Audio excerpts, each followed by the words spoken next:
Well, good afternoon, everyone. How are you? This is Debbie, and I'm the Starch Frenzy.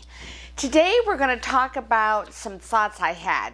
In fact, I think I'm going to call this series, I'm going to film it on Monday, so I'm going to call it Monday's Musings, for want of a better name. But these are things that I'm so passionate about. So, stay tuned.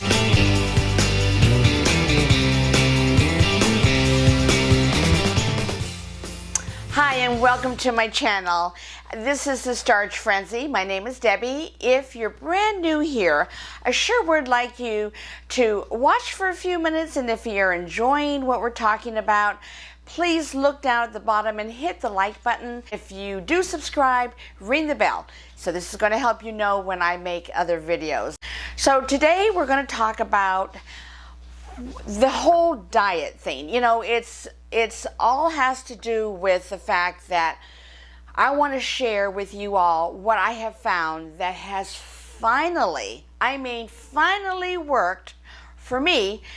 I am now 65 years old, and I started this way of eating when I was 63. And I have shared my story in a video before, but every time I make a video, I think of, oh man, I should have let them know about this. So as I come up with new thoughts, I hope they're an inspiration to you. You know, I had gotten to the point in my life at age 63, having tried and failed on diets my whole life. I just never figured out what was going to work for me. And I tried every diet you can think of, and it might have worked for a little while if I was able to stay on it, but that was the key. Are you going to be able to stay on the diet? Also, the term diet kind of refers, or at least it meant to me, that I would do it for a while, I would hopefully get to my goal or lose some weight, and then I would be done with that awful diet, because I was dying to get back, or anxious, dying might be not the good word, anxious to get back to eating what my favorites were. All of that had to change. I wasn't looking at the whole big picture. I was just looking at what little thing I could, or plan that I could follow momentarily so that I could lose 20, 30, or 40 pounds or more, get into that size that I wanted to get into, or for that event that I was looking forward to, so I could get back to my hot fudge sundaes. I thought, boy, if I was just born with little or no appetite, I had a sister like that, and also I have known friends like that. They're not ever hungry, or if they are, a little bit satisfies them, so this is just not a big issue to them.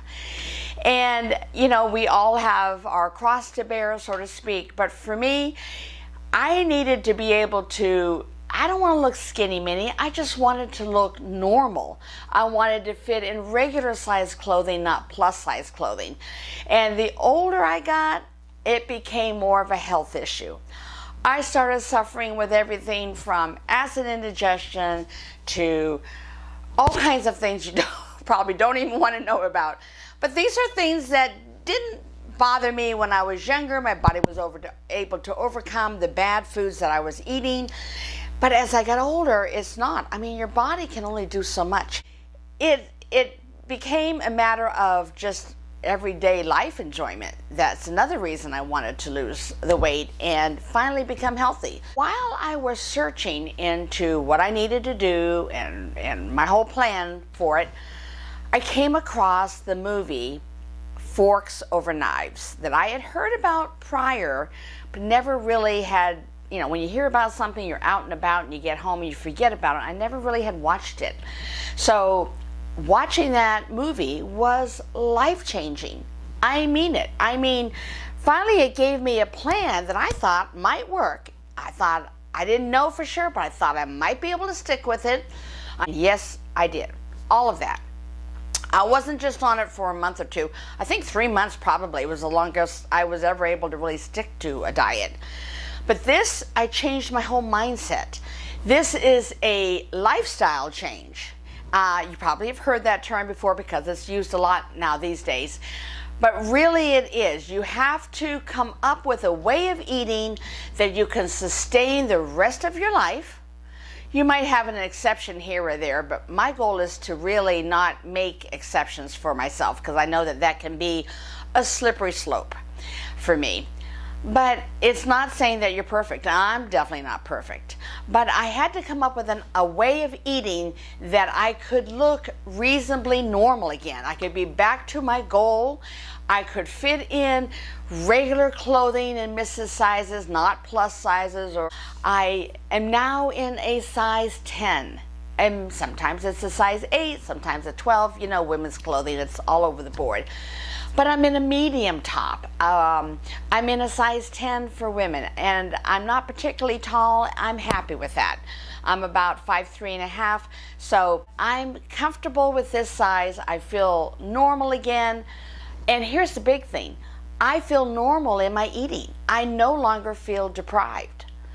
How can you eat this way and get my results? And by the way, it took about totally about a little over a year, about almost a year and a half to finally get down to where I am now. And I've been able to stay on it now for my weight loss. I've been able to sustain it for 6 months. I'm going on 2 years on this whole eating plan.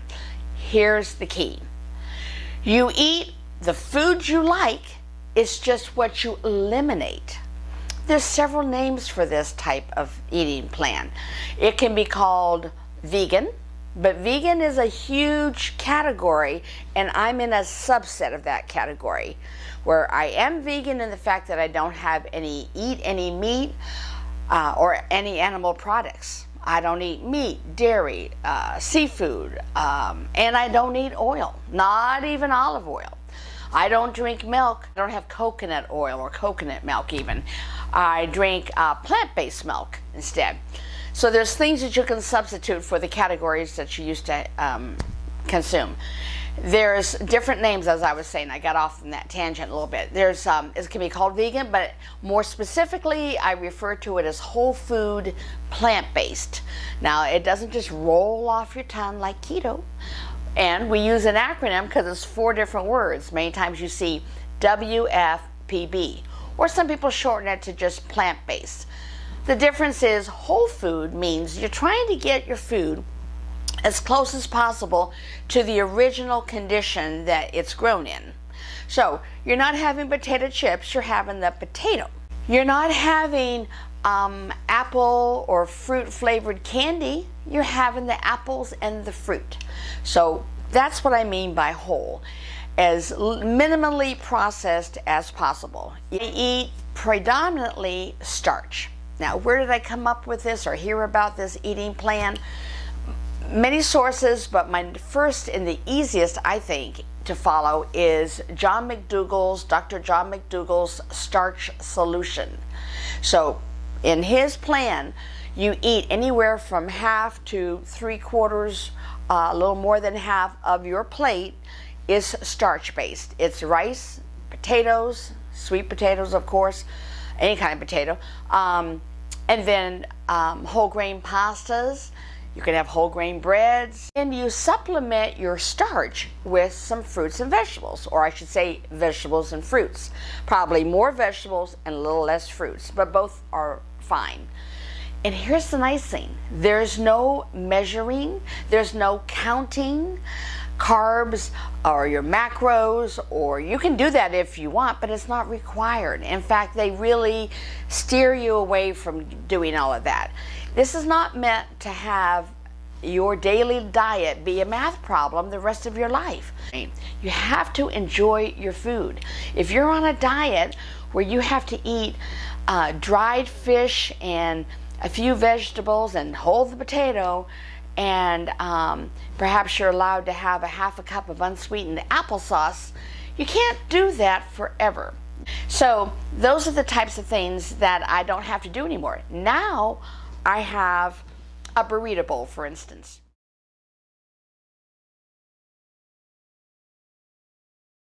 I am full. That's the other thing. You don't ever have to push away from the table before you're full. Have a comfortable amount of food. Stop when you're not hungry anymore. You'll notice that you'll feel even fuller in the next 20-30 minutes as it all settles into your body. And then, hey, if you're hungry in an hour and a half, 2, 3 hours, and it's not ready, time for another meal yet, have something. Have another potato. Have some apples and oranges and bananas. And I mean, have something to eat, whatever you like. It's not that you don't like these foods that I'm talking about. Most people don't complain because, oh, I hate the vegetables and the potatoes or the starches and the fruits. It's just they're complaining because they don't get to have their greasy cheeseburger or their meat lovers pizza. You know what? There's versions that you can make of some of your favorite foods that don't wish for what our standard American diet, as they term it, has had for the past several years. The fast food, the unnaturally super hyped up, salty, extra sugary, flavored, almost even artificial foods. And then I'll tell you what you will enjoy the next time you go shopping and you want to buy a new dress, or you want to buy a new pair of slacks, or you want to buy a new outfit for a party. You're going to enjoy the way you look, the way your friends, family, spouse enjoys the way you look. You're going to enjoy being normal again and be like everybody else as far as a normal body shape and size. You're going to enjoy the extra way you can go to bed at night and not have acid indigestion or not have any other problems, upset stomach, or let alone more severe problems like high blood pressure and cardiovascular disease and things that are extremely serious. You're going to enjoy that a whole lot more than you will that 15 minutes that you indulged in a piece of chocolate cake. Or for me, it was ice cream. Ice cream. Oh, I loved ice cream. I used to love it. I don't anymore. The idea of having something made with milk from a cow, it just is not appealing to me anymore. But I do have something very close, and it's called Nice Cream. That's the name they give it. And it's made with frozen bananas and fresh fruit, and it whips up in a blender like your most delicious soft serve ice cream would be. So there's lots of ways that you can have some of your favorite flavors and tastes and make it healthy for yourself. You don't feel bad about it. You don't feel guilty. You don't feel like you got to try again next Monday. You're just always going to live this way. Find the foods that you love that are within this eating plan. And down below, I'm going to give you a link in my description box that has links to several doctors' websites, as well as organizations that focus on a whole food, plant-based diet. For just me, it's just been a life changer. And I hope this motivates you to give it a try. If you're brand new to my channel, maybe you've never heard of a whole food plant-based diet. But for me, I lost 83 pounds in about a year and a half.